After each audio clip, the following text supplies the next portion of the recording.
हमारा बैतुल मुकद्दस, हमारा क़िबला अव्वल, हमारे दिलों की धड़कन मस्जिद अक्सा यहूदियों के हाथ में है और हम इत्मीनान से बैठे हैं। वहाँ मुसलमान मिसाइलों और बम के नीचे सर पर कफन बांध कर लड़ रहे हैं और हमारे सर पर जूं तक नहीं रेंग रही। बदन के किसी हिस्से में तकलीफ होती है तो पूरा जिस्म उसे फील करता है। तो क्यों मुसलमानों, तुम इतने मरूब क्यों हो गए? तुम इतने बुज़दिल क्यों हो गए? बद्र में 313 थे जिन्होंने धूल चटा दी थी कुफ्फारों को। यरमोक में 5000 थे जिन्होंने फतेह हासिल करी थी 60,000 ईसाइयों पर। और आज तुम 57 मुल्क हो, यानी 2 बिलियन मुसलमान, फिर भी सारे शांत हो। क्या मस्जिद अक्सा तुम्हारे हाथों से नहीं गई? क्या इस वक्त इजराइल और अमेरिका तुम पर गालिब नहीं है? क्या फलस्तीन, सीरिया और बर्मा के मुसलमान गाजर मूली की तरह नहीं काटे जा रहे? क्या हमारे ही सामने हमारी सबसे मुकद्दस किताब कुरान करीम की बेहुरमती नहीं की जा रही? क्या हमारे ही सामने बाबरी मस्जिद नहीं छीन ली गई? क्यों मुसलमानों, क्यों?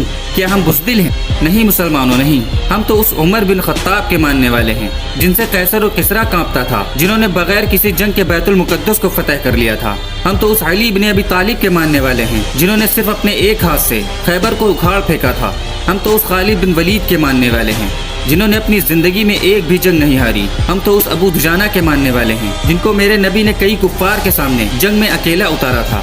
हम तो उस साद इब्न अबी वक्कास के मानने वाले हैं जिनके जरिए अल्लाह ने कादिसिया की जंग में मुसलमानों को फतह दी। और तुम तो उस हुसैन के मानने वाले हो मुसलमानों, जिन्होंने कभी जालिम के हाथ में बैत नहीं ली और जामे शहादत नोश फरमा ली। तुम तो सलाहुद्दीन अयूबी के मानने वाले हो जिसने बैतुल मुकद्दस को फतह करा था। जाग जाओ मुसलमानों, क्या दौलत शोहरत के फितने ने तुम्हें अंदर से खोखला कर दिया है?